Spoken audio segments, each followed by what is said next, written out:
the rumour spread like wildfire. There were kippers on sale at the fishmongers in King's Standing Circle.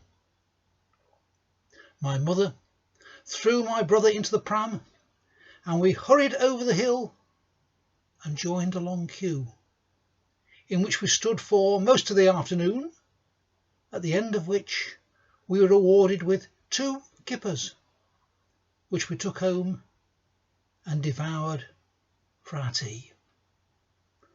I am just about old enough to remember austerity post-war Britain, the time of rationing and queuing for everything.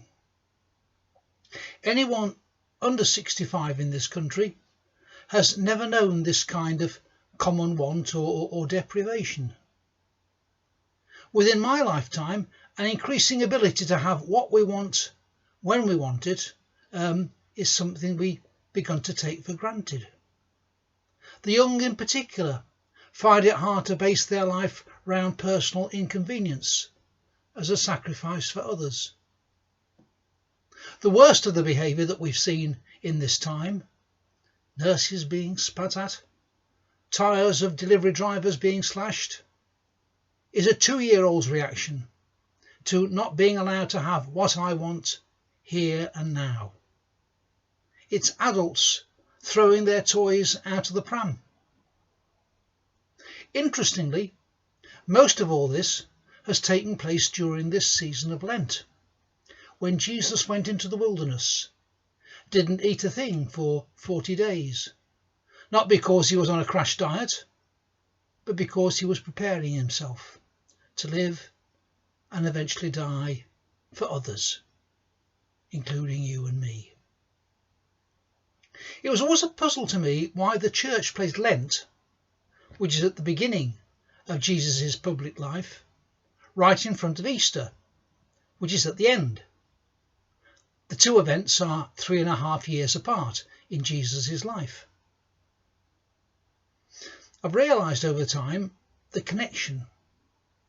You don't get the benefits of the resurrection at Easter without going through the self-denial of Lent. If you want the best things life has to offer, sometimes, like Jesus in the wilderness, you have to say no to things which may appear, in the short run, to be very appealing. Unlike Jesus, we have to cope with a vast advertising machine whose sole purpose is to convince us that human happiness is derived from having what we want now. Restraint and caution are out of fashion in a consumer society. We've convinced ourselves we're entitled to what we want, how we want it, when we want it. So who does this bloke coronavirus think he is to tell us we can't have what we want here and now? Are there benefits to saying no to what we want here and now? I'll think about this a little more in my next message.